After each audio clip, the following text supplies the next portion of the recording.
Guys, ito na yung pagkain natin guys, oh. Yan, yung ensalada natin, yan. Ensaladang pansit-pansitan guys. So, nakakuha na to sa likod bahay lang namin to guys. Yan, oh. Sarap yan guys. Napaka-healthy yan guys. Dito, ano, ensaladang pansit.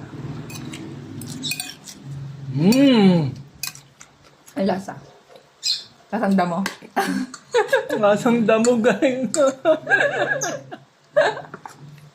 Okay lang yun guys, basta healthy. Okay.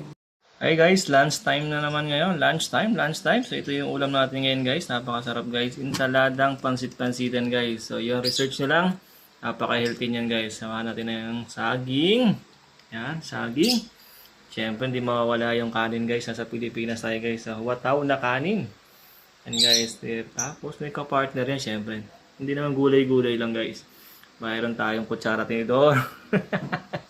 At yung mong malakasan natin GG guys. Ayan na. Yung dating pangmasa. Ngayon guys, pangmasa. Sarap na yan ah. Kinakain natin ng mga Pinoy. Yan guys. May juice pa tayo dito guys ah. Yan na, kain na tayo. Kain na.